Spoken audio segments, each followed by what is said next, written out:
আজ কিন্তু আবার ট্রেনে চড়ে আমরা বেরিয়ে গেছি একটা সুন্দর জায়গায় ঘুরতে। কোথায় যাচ্ছি সেটা এখন বলবো না, তোমরা সেটা সমস্তটাই আমার ব্লগে দেখতে পাবে।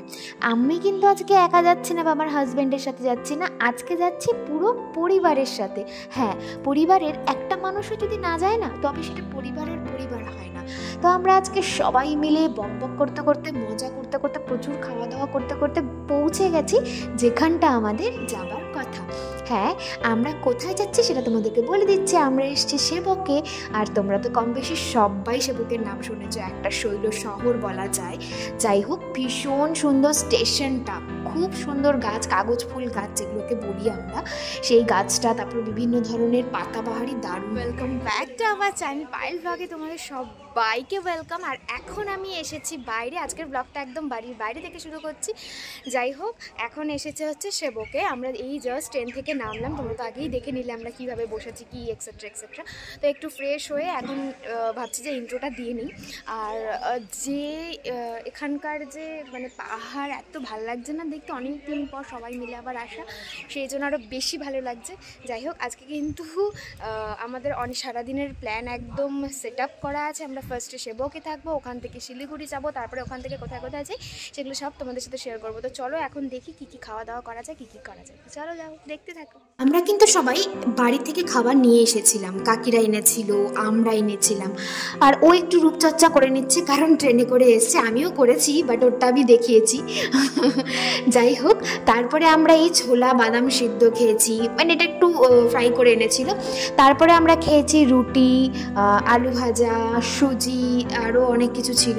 তো সবাই সমস্তটা খাওয়া দাওয়া করে আমাদের খাওয়া দাওয়া মোটামুটি কমপ্লিট। এখন হচ্ছে আমরা যাচ্ছি সেবকেশ্বরী যে মায়ের মন্দির আছে সেখানে যাচ্ছি। আমার অবস্থা খুব খারাপ কারণ আজকে ট্রেনে প্রচণ্ড ভিড় ছিল। তো এখন আমার সেলফি স্টিকটা বের করা হয়নি, ওটা বের করে নিয়ে এখন একবারে ওটাকে সেট করে নিয়ে তারপরেই যাব, কারণ এই হাতের মধ্যে নিয়ে একটু অসুবিধাই হয়। আর সবাই আগে যাচ্ছে, তাহলে তোমাদেরকে দেখা।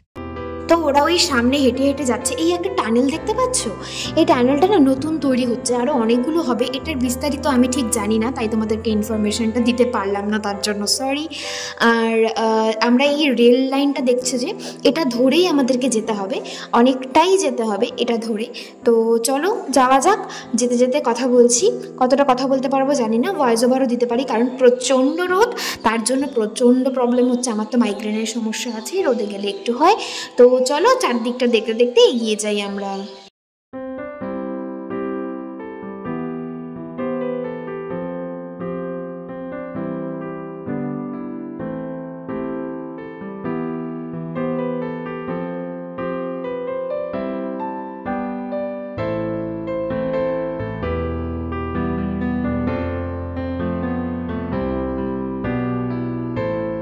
রেল লাইনটা পার হওয়ার পর কিন্তু আমরা একটা বাস ধরেছিলাম, বাস ধরে সোজা চলে এসেছি সেবকেশ্বরী মন্দিরে।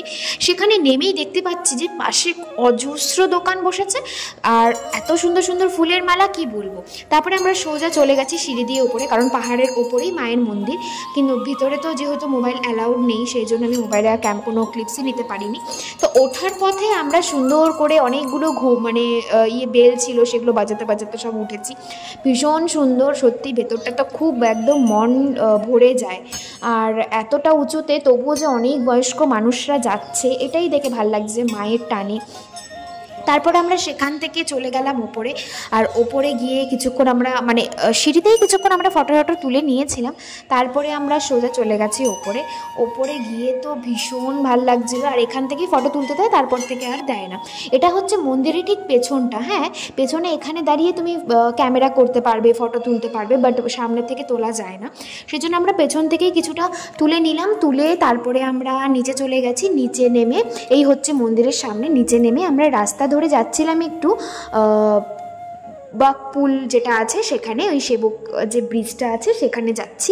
সেটাও ভীষণ সুন্দর, তোমাদের সাথে সবটাই তো শেয়ার করব। আগে আমরা হেঁটে হেঁটে যাই কারণ এই রাস্তাটা ভীষণ বিপজ্জনক, যে কোনো সময় গাড়ি চলে আসতে পারে। সেই জন্য চলো তোমরাও দেখতে থাকো আমি কোথায় কোথায় যাচ্ছি। বাট এই জায়গাটা কিন্তু অসাধারণ, তোমরা ছোটোখাটো ট্যুর কিন্তু এখানে করলেও করতেই পারো, তাই না? তো চলো এখন ওই সেই ব্রিজে গিয়ে তোমাদের সাথে আবার কথা হচ্ছে।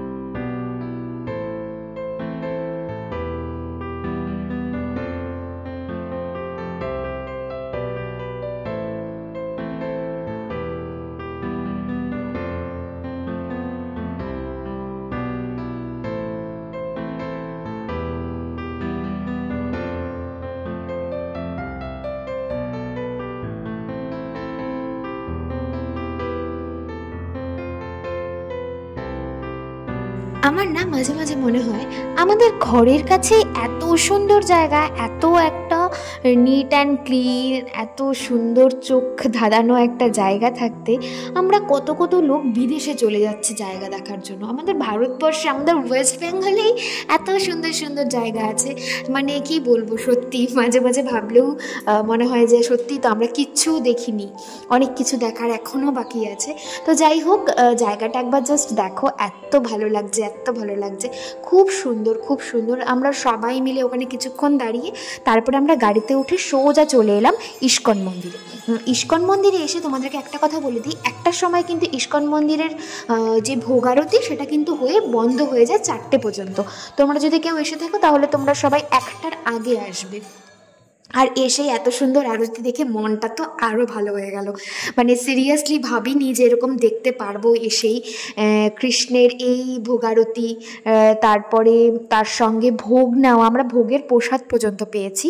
তো সব মিলে মিশে ভীষণ সুন্দর গেল। এরপরে আমরা একটু সামনেটা হেঁটে নিলাম আর কিছু ফটোও তুলে নিয়েছি, কারণ পরে তো আর টাইম পাবো না, পরে যখন একটু সময় হয়ে গেলে। দেখো দরজা কিন্তু বন্ধ হয়ে গেছে অলরেডি, আর এখানে সমস্ত রাধারানীর পা আছে, কৃষ্ণ ঠাকুরের পা আছে। তো তারপরে আমরা কিছুক্ষণ ওপরে বসে সবাই মিলে ঠান্ডার মধ্যে একটু বসে গল্প করছিলাম, কিন্তু কিছুক্ষণ পরে কিন্তু ওখানেও বসতে দিচ্ছিল না, কারণ ওখান থেকে চলে যেতে বলছিল, যেহেতু বন্ধ হয়ে গেছে মন্দির, সেই জন্য আবার পরে হবে। সেই জন্য আমরা আর ওখানে কিছুক্ষণ বসিনি, একটু চারদিকটা ঘুরে তারপর আমরা নিচে নেমে গেছি। এবার নিচে নেমে গিয়ে আমরা শুনছি ওই পাশে নাকি একটা গোশালা আছে, তো আমরা সবাই মিলে সেইখানটাই যাচ্ছিলাম। আর এতটা রোদ না, সত্যি সেদিন রোদটা মারাত্মক ছিল, কোনো মানে ঠান্ডার কোনো ব্যাপারই ছিল না। আমরা বেকার সোয়েটার নিয়ে গেছিলাম। যাই হোক, তো আমরা যেতেই দেখলাম যে একজন মহিলা ঠাকুর নিয়ে এসেছে আর কি মন্দিরে, হয়তো রাখবে। এই হচ্ছে গোশালা, দেখতে পাচ্ছ কি সুন্দর সুন্দর কিউট কিউট, কত সুন্দর সুন্দর আমাদের গোমাতাদের রাখা আছে এখানে। সত্যি ভীষণ ভালো লাগলো দেখে, মানে আমি তো ভীষণ ভয় পাই, ওরা তাও একটু মাথাটাতে হাত দিয়েছে, আমার তো অত সাহস নেই, আমি অত সাহসীও না। তো তারপরে এখানে কিছুক্ষণ দাঁড়িয়ে থেকে তারপরে আমরা চলে গেলাম পাশের একটা মন্দির, ওটা ঠিক মন্দির বলবো না, ওটা কি আমি বুঝতে পারছি না, এরকমই একটা সুন্দর মন্দিরের মতন, কিন্তু কোনো দরজা আমি ভিতরে দেখিনি। তারপর আর একবার গোমাতাকে প্রণাম করে আমরা সবাই মিলে ওখানে কিছুক্ষণ টাইম থেকে তারপরে আমরা আবার বেরিয়ে গেছি।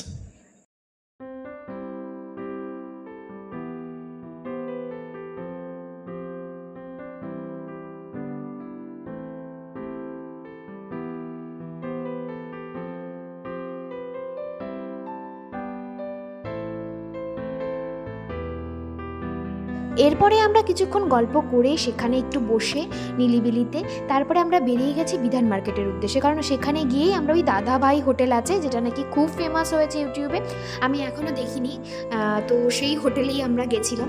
তো সব প্রণাম করে আমরা বেরিয়ে গেলাম আমাদের যে নেক্সট সেখানে যাওয়ার জন্য।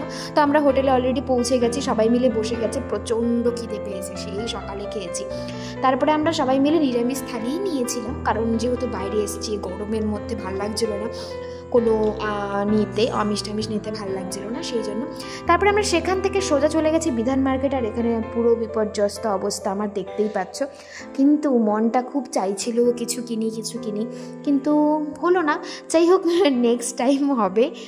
জিনিসগুলো কিন্তু খুব ভালো উঠেছে, আর বিশেষ করে উইন্টারের যে কালেকশান সেগুলো কিন্তু খুব সুন্দর এসছে, প্রচুর কানের ছিল, কানের দেখলে তো আমি একদম পাগলের মতন হয়ে যাই, তবু আমি কিছু কিনিনি। আমি ওখান থেকে কতগুলো জিনিস দেখে ফেকে তারপরে আমরা বেরিয়ে গেলাম, কারণ আমাদের ওদিকে ট্রেনেরও ব্যাপার আছে, ট্রেন আসবে, ট্রেনের জন্য লেট হয়ে যাচ্ছিল। কেউই কিছু কিনিনি, জাস্ট দেখেইছি। তারপরে আমরা বিধান মার্কেটের ওপর দিয়েই যেহেতু আসতে হবে, তো সেই জন্য ওখান থেকে হেঁটে হেঁটে চলে এলাম। এরপর আমরা রাস্তায় মোটামুটি আমরা স্টেশনে পৌঁছে গেছি, টিকিট ফিকিট কেটে তারপরে আমাদের ট্রেনে ওঠার পালা, কিন্তু আমরা অলরেডি প্রচুর তাড়াতাড়ি চলে এসেছি, সেই জন্য আর আমাদের দরকার পড়েনি। আমরা এখন ওখানে বসে কিছুক্ষণ চা টা খেলাম, স্টেশনেই বসে আছি। আর ওই দেখতে পাচ্ছ ওখান থেকে কিন্তু টয় ট্রেন যায় দার্জিলিংয়ের জন্য, তো ওখানে দুজন করে সবাই বসে আছে, ওখানটা একটু খুব নিলিবিলি।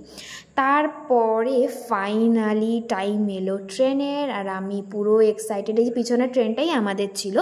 তো আমরা এত এত টায়ার্ড ছিলাম না সবাই, যে আর ভাল লাগছিল না বসতে। সিরিয়াসলি বলছি, ঘুরতে যাওয়া পুরো সারাদিনের যে আমেজটা সেটা তখন এসে আর ভাল লাগছিল না, সবারই তাই। তারপরে আমরা সবাই ট্রেনে উঠে গেছি, আর একটু ঝালমুড়ি নিয়ে নিচ্ছি। ঝালমুড়ি খেতে তো আমার ট্রেনে দারুণ লাগে, কার কার ভালো লাগে প্লিজ কমেন্টে জানিও। তারপরে আমরা সবাই মিলে বসে গল্প করছিলাম, ঝালমুড়ি খেয়ে আস্তে আস্তে আমরা বাড়ির উদ্দেশ্যে রওনা দিলাম। এই পরে আমরা বাড়িতে গিয়ে আমি আর ব্লগ করিনি। তো সবাইকে টাটা, গুড নাইট।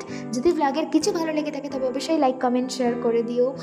আর চেষ্টা করেছি সমস্তটাই তোমাদের সাথে শেয়ার করার, যদি কিছু ভুল থাকে তাহলে সরি। টাটা, ভালো থেকো।